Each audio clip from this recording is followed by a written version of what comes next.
때를 따라 돕는 은혜를 베푸시는 주님을 찬양합니다. 이 코로나 바이러스 사태로 우리는 온라인으로 이렇게 새벽 예배를 드리고 있습니다. 저는 이번 새벽 예배는 우리 성령님께서 친히 이미 앞서서 계획하셨고 우리를 축복하시기 위해서 작정하신 집회라고 저는 확신합니다. 그 이유가 뭐냐면요, 때를 따라 하나님께서 우리에게 은혜를 주시는데 이 말씀의 범위에 너무너무 큰 이 감동을 받아요. 예.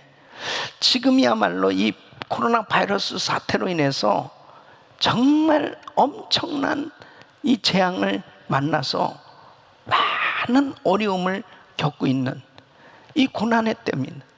이 고난의 때에 이 욥기서를 통해서 정말 이 고난을 어떻게 다뤄야 될 것인가, 고난을 어떻게 이해해야 할 것인가, 고난을 어떻게 극복해야 될 것인가 하는 것을 이 말씀을 통해서 이 깨닫게 해주시는 이 은혜가 얼마나 감사한지 몰라요. 그래서 이 고난 주간까지 이 욥기서가 계속 이제 강해가 되는데요, 너무 놀라운 거예요. 여러분, 하나님은 회복의 하나님, 반전은 시켜주시는 은혜의 하나님, 바로 이 욥을 완전히 회복시켜 주신 것을 우리는 잘 알고 있습니다. 하나님께서 우리 성도님들 매일 새벽마다 정말 일어나시는 거 힘드시고 정말 어렵겠지만은 계속 말씀 집에서 묵상하시고 설교 말씀 들으실 때 아멘 아멘 하면서 그 말씀을 잘 들으시고 또 한두 번이라도 더 클릭해서 들어보시고 그리고 계속 내 것으로 만드셔서 하나님 앞에 기도하면 반드시 역사가 일어날 줄로 믿습니다. 저는 분명히 확신해요. 우리 성도들 축복하시기로 하나님이 작정하셨습니다. 그래서 새벽마다 부흥이 일어나고 이제 이 코로나 바이러스 사태에 의해 어마어마한 하나님의 축복과 부흥의 역사가 분명히 일어날 줄로 믿습니다. 이 욥과 세 친구들이 이제 변론을 하거든요. 이 욥의 고난 당함을 가지고 이제 변론하는데 결국은 이 38장에 하나님께서 등장하셔야 이 문제는 해결되는 거예요. 그러니까 결국은 고난 가운데서 하나님을 알아가는 것이 중요합니다. 하나님의 심정, 하나님의 뜻이 무엇일까? 왜 그래요? 그 고난의 문제를 해결해 주실 수 있는 분은 하나님이시기 때문이죠. 그러니까 그 하나님께서 어떤 의도, 어떠한 생각, 하나님은 어떠한 심정, 어떤 뜻을 가지고 계시나 이것을 이해하는 것이 얼마나 중요한지 몰라요. 그러니까 이 욥을 위로하기 위해서 위문차 세 친구들이 왔잖아요. 이 세 친구들도 대단한 식견을 가진 아주 신앙이 있는 사람들이에요. 굉장한 사람들입니다. 사실 이 사람들도.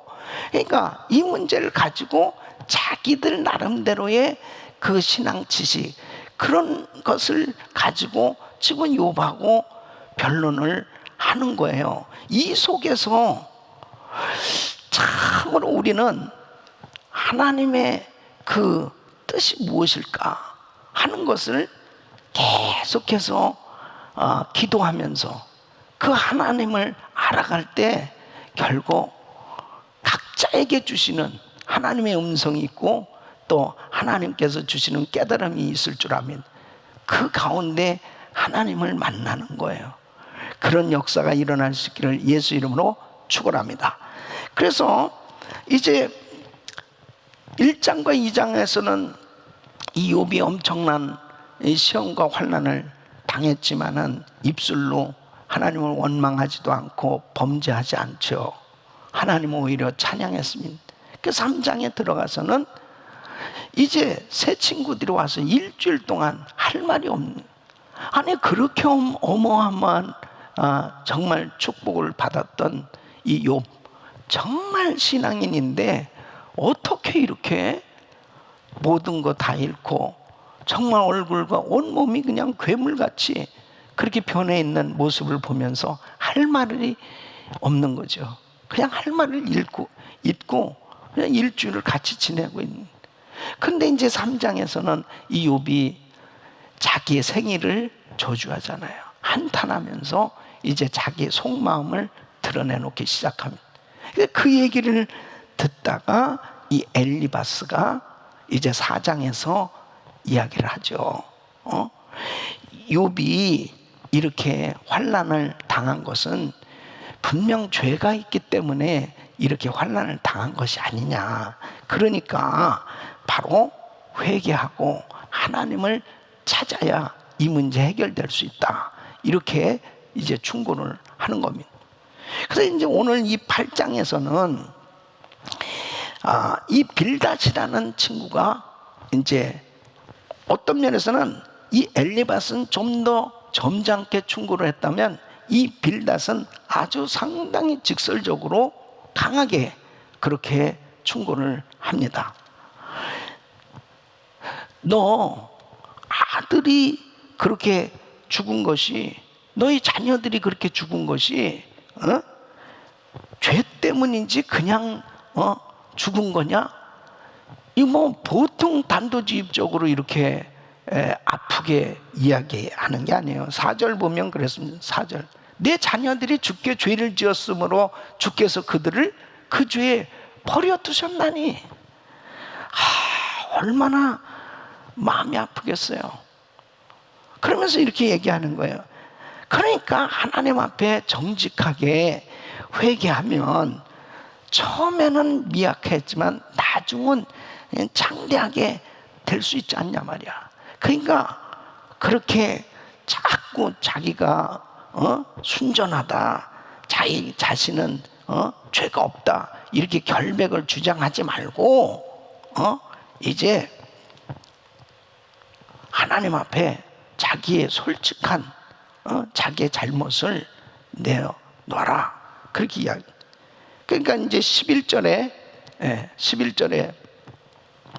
왕골이 진펄 아닌 데서 크게 자랐겠으며 갈대가 물 없는 데서 크게 자랐겠느냐.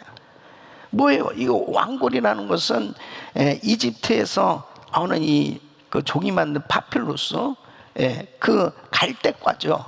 다 이런 것들은 진흙, 갯벌, 물이 있어야지 자랍니다. 그러니까 무슨 얘기냐면은 원인 없는 결과가 어디 있겠느냐. 욥이 그런 엄청난 환난과 고난과 시험을 당한 것은 다 원인이 있는 거지. 그건 다른 것이 아니고 네 죄 때문에 이렇게 생겨진 거지. 이러면서 지금 너 죄 때문이라고 지적을 하고 있는 거예요. 그러니까 이 지금 8장에서는 이 빌닷이 계속해서 욥이 잘못하고 있는 그 잘못된, 그러니까 이렇게 어마어마한 환난을 당한 그 이유는 결국은 분명한 죄 때문이다. 이것을 아주 구체적으로 설명을 해주고 있습니다.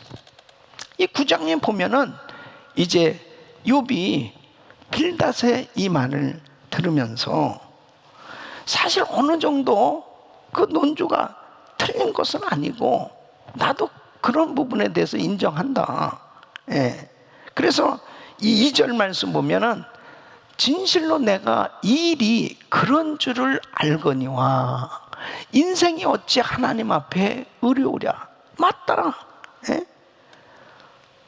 내가 완전히 그렇게 어떻게 깨끗할 수 있겠느냐. 그러니까 하나님께서는 이 심판 주시기 때문에 원하신다면 원하시는 방법으로 얼마든지 심판하실 수 있는 하나님이라는 거 나도 다 인정한다. 그래서 12절에 이렇게 말하는 욥이 이렇게 이야기합니다. 하나님이 빼앗으시면 누가 막을 수 있으며 무엇을 하시나이까 하고 누가 물을 수 있으랴. 나도 다 인정한단 말이에요. 그런데 안타까운 것은 뭐냐면 나는 그 심판받을 만한 그런 죄를 지었다고 난 생각 안 되기 때문에 이게 안타까운 거다 이거예요. 그래서 17절로 18절에 이렇게 얘기합니다. 그가 폭풍으로 나를 치시고 까닭 없이 내 상처를 깊게 하시며 나를 숨쉬지 못하게 하시며 괴로움을 내게 채우시는구나. 그러니까 나는 그렇게 심판받을 만한 죄를 지지 않았는데,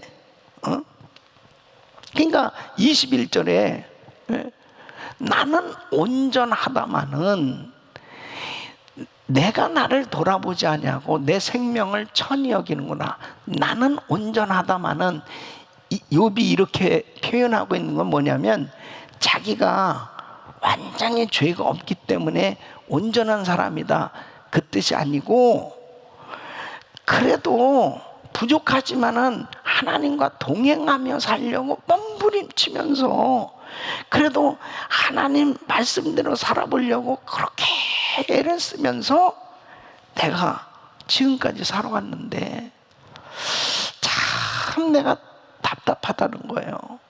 사람이라면은 법정에 찾아가서 묻기라도 좀 해볼 텐데 하나님이 대답을 하시지 않으니 참으로 안타깝습니다. 그 하나님이 침묵하시니 알 길이 없다는 것입니다. 그것이 9장의 내용이에요.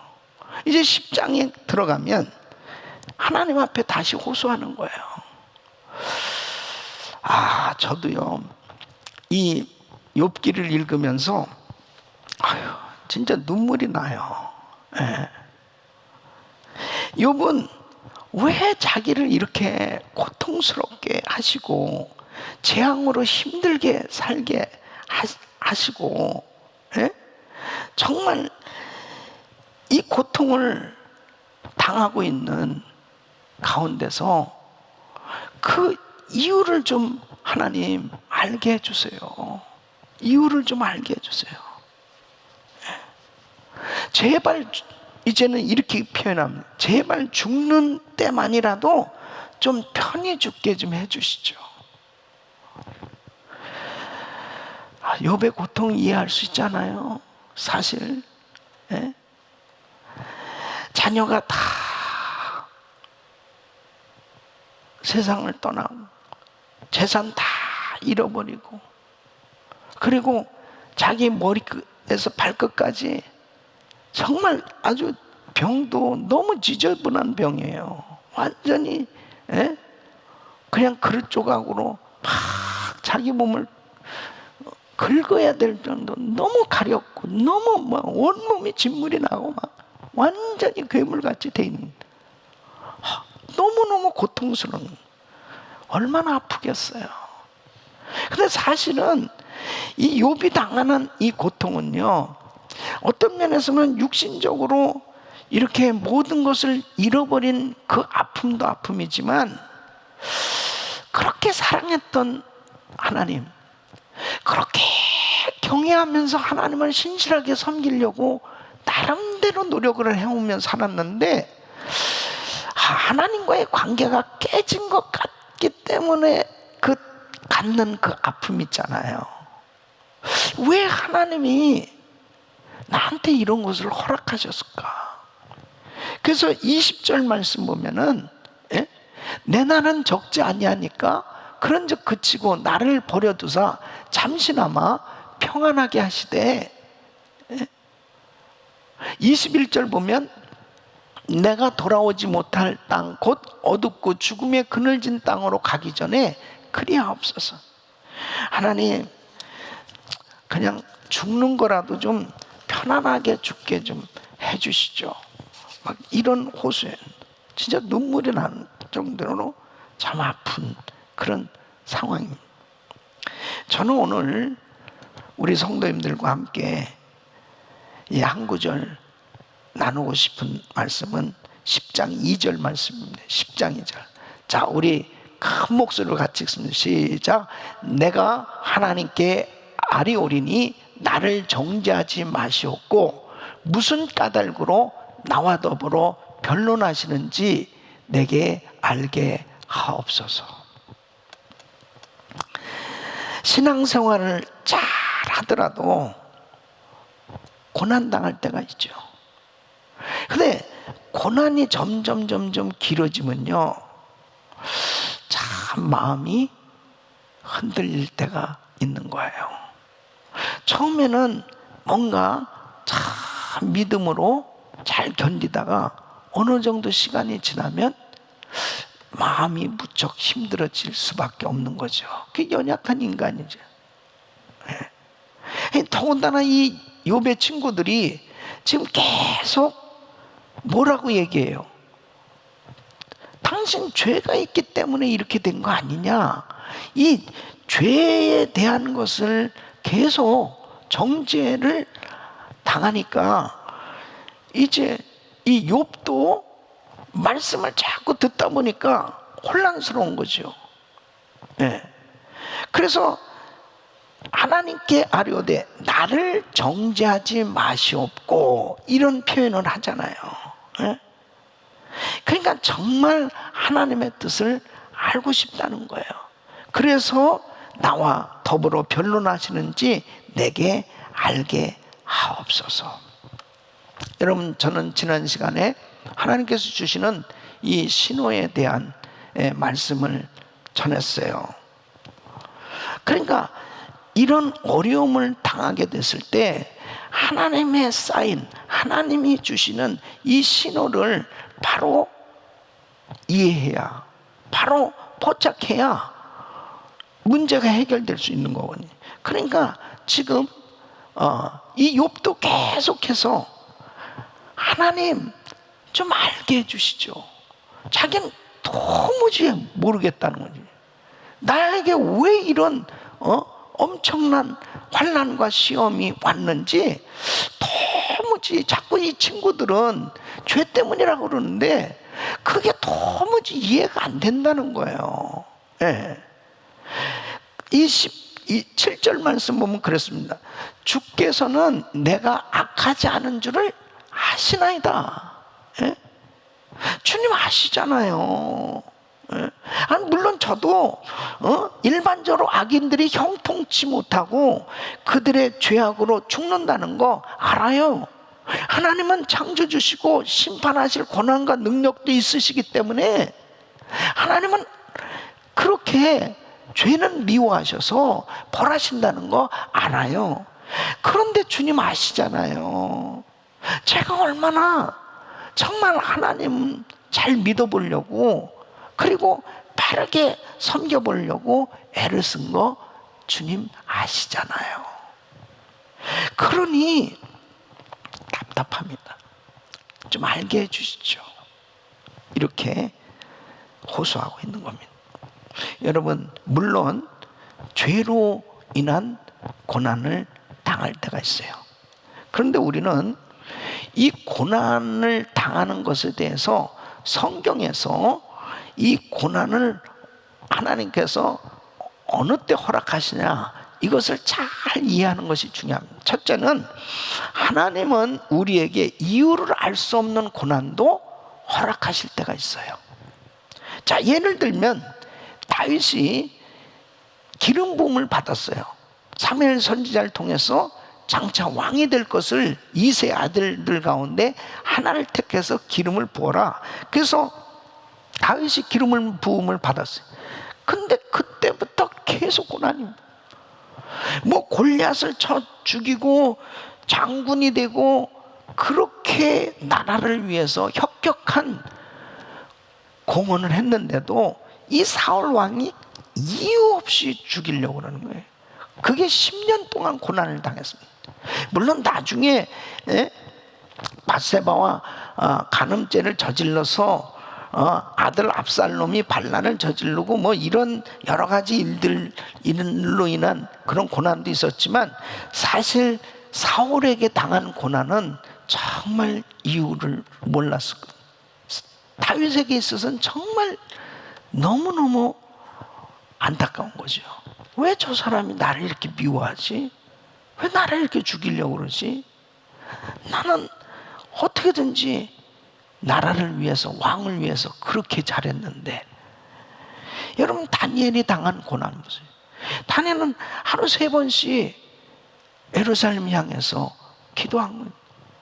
하나님을 누구보다도 그 포로로 잡혀가서 바벨론에 살아가면서도 그렇게 하나님 신실하게 섬겨보려고 했는데 사자굴에 들어가는 거예요. 사자굴에. 그 하나님이 그걸 허락하신 거죠. 에레미야, 에스겔, 눈물의 선지자들입니다. 그렇게 하나님께서 말씀을 주셔서 그래서 그걸 선포한 거거든요. 하나님이 말씀을 안 주셨으면 예언도 못 하는 거지. 그런 말씀 주셔서 선포했는데 당하는 거는 고난이에요. 바울도 마찬가지예요.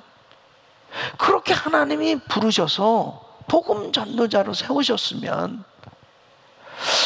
고난이 없어야 되는데 바울만큼 그렇게 엄청난 고난 당한 사람이 없을 거예요. 어마어마하게 매를 맞고요, 어마어마하게 죽을 고비를 다 겪고 정말 힘든 그런 고난을 겪습니다. 이것은 어떤 면에서 보면 당사자들 입장에서는 이게 무슨 죄로 인한 고난입니까? 죄로 인한 고난 아니에요. 그가 알 수 없어요. 네. 하나님이 그냥 그 고난을 허락하신 거예요. 그러나 주 안에서 이렇게 고난 가운데서도 하나님의 일을 하면서 하나님을 섬겼던 이분들이야말로 참으로 위대한 믿음의 선진들이었고, 또 하나님은 그 일을 통해서 영광 받으신 거죠. 두 번째는 내 잘못은 아니지만 다른 사람의 잘못, 조상의 잘못, 국가의 죄 때문에 개인으로 당하는 재앙이 있습니다. 이것은 인류의 많은 재앙들이 이곳에 포함되는 거예요. 기근이나 지진이나 전쟁이나 이런 전염병이나 이런 것들이 어떤 개인이 잘못해가지고 개인의 죄 때문에 이런 재앙이 생긴 게 아니에요.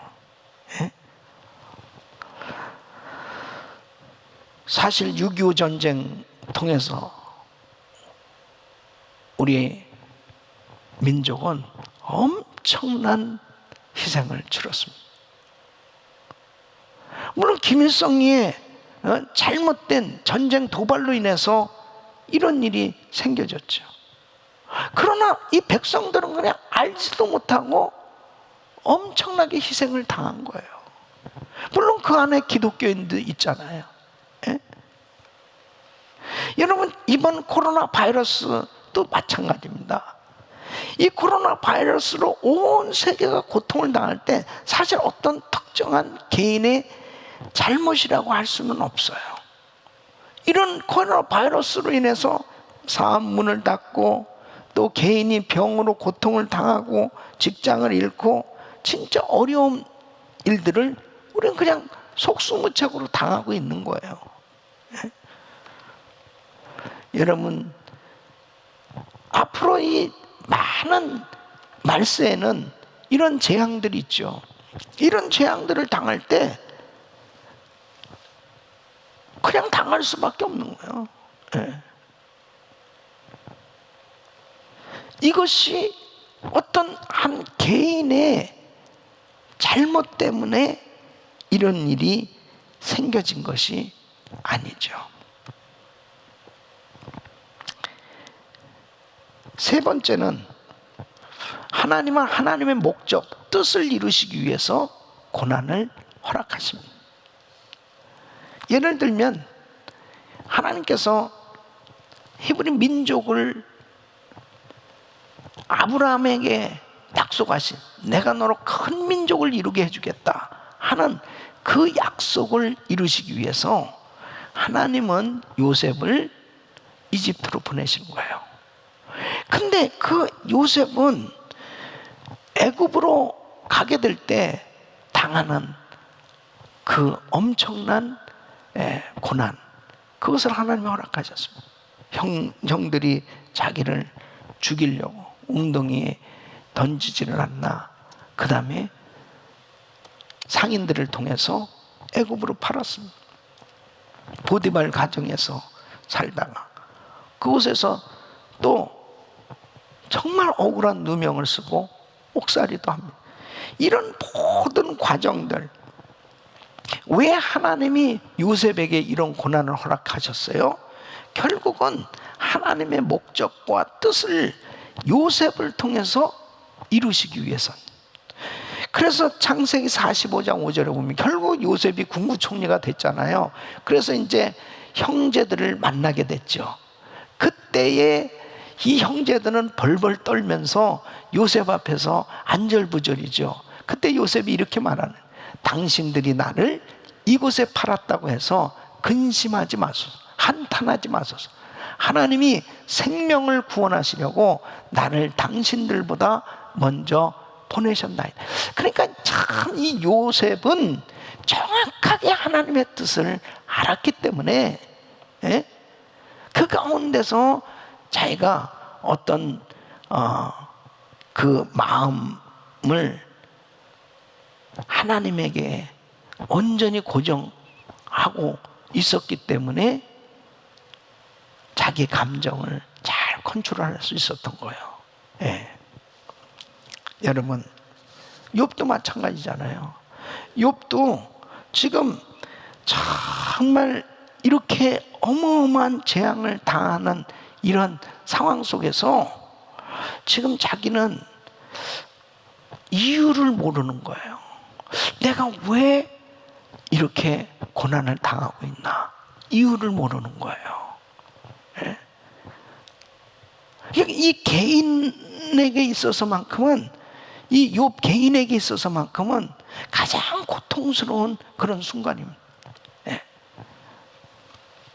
그러니까 요한복음 9장에 보면 소경된 사람을 제자들이 보는, 저 사람이 소경된 게 누구 죄 때문입니까? 부모의 죄 때문입니까? 아니면 자기 죄 때문입니까? 그랬을 때 9장 3절에 주님이 이렇게 말씀하세요. 이 사람이나 그 부모의 죄로 인한 것이 아니라 그에게서 하나님이 하시는 일을 나타내고자 합니다. 여러분, 바로 주님께서 그 소경된 자의 눈을 뜨게 해주셨고요, 바로 예수가 그리스도시라고 하는 사실을, 바로 하나님이시라는 사실을 나타내 주셨던 걸 볼 수 있습니다. 그러니까 고난을 우리에게 허락하신 것은 항상 죄 때문 아니에요. 물론 죄 때문인 경우도 있죠. 그러나 항상 죄 때문인 게 아니에요. 뭐 때문이라고요? 아까 말씀드린 이유를 알지 못하는 가운데 하나님께서 허락하실 때도 있고, 또 뭐예요? 다른 사람의 죄나 조상의 죄나 또 나라의 죄 때문에 그냥 함께 같이 이런 고난을 당할 때도 있고, 그리고 하나님의 목적, 하나님의 뜻을 이루게 하시기 위해서 고난을 허락하실 때가 있어요. 근데 중요한 것은 뭐예요? 이 고난은 하나님이 허락하셔야만 되는. 그러니까 하나님이 이 고난을 허락하셔야 되는데, 이 고난을 당했을 때 어떻게 해야 되느냐, 이게 굉장히 중요합니다. 고난을 통해서 하나님은 하나님의 자녀들 빚으시고 다듬으시고, 그리고 하나님이 더욱더 귀하게 세워주시는 그런 은혜를 주시는 그런 축복의 통로로 이 고난을 허락하신 줄 믿으시기 바랍니다. 믿으시기 바랍니다. 고난, 예수 안에서의 고난은 절대로 저주가 아니에요. 이 고난 속에서 결국은 내가 어떻게 빚어지고 다듬어져서 하나님이 쓰실 수 있는 사람으로 세워지느냐, 이게 중요한 거예요. 코로나 바이러스 사태로 인해서 두려워하고 무서워하고 실망하고 좌절하고 낙심할 것이 아니고 우리는 그냥 당하고 있는 거예요. 이 당하는 현실 속에서 사람들마다 이 고난을 어떻게 처리할 것이냐, 그건 각자에게 다 달린 거죠. 그랬을 때 바로 이 고난을 통해서 우리는 더 주님 앞에 연단받고 더 순결하고 더 의롭고 더 믿음 안에서 강해지고 더 하나님을 알아갈 수 있다면 바로 이 고난의 시간은 축복이 될 줄로 믿습니다. 그래서 로마서 5장 3절로 4절 보면 우리 같이 읽습니다. 시작. 다만 이뿐 아니라 우리가 환난 중에서도 즐거워하나니 이는 환난은 인내를, 인내는 연단을, 연단은 소망을 이루는 줄 알미노라. 다이아몬드 다들 귀하게 생각하고 다 갖고 싶어 하잖아요. 특히 이 아주 값비싼 다이아몬드가 어떻게 만들어집니까? 다이아몬드 원석, 그 광산에서 발견되면 가차없이 원석은 부서져야 되는 거예요. 깨져야 되는 거예요. 다듬어져야 되는 거예요. 수많은 연마의 과정을 통해서 미세하게 깨지는 그 과정을 통해서 아주 귀한 빛나는 다이아몬드가 만들어진 겁니다. 하나님은 이번 코로나 바이러스 사태를 통해서 우리 귀한 성도님들, 저와 우리 성도님들을 좀 더 아주 귀하게 쓰시기 위해서 다듬어 주시고, 그리고 이 연단의 시간을 통해서 하나님 더 깊이 알아가는 그런 시간이 될 수 있다면, 이 코로나 바이러스 사태 이후에 우리의 신앙이 더 한층 성장되고 더 주님과 깊은 교제를 할 줄 아는 그런 신실한 믿음의 사람들로 세워질 수 있다면 이 어려움이 축복이 될 줄로 믿습니다. 우리 귀한 성도님들, 오늘도 기도하는 가운데 하나님 앞에 더 귀하게 아름답게 드려지는 그런 복된 시간이 되셔서 주님의 음성 들으시고 승리하는 삶 되시기를 예수 이름으로 축원합니다.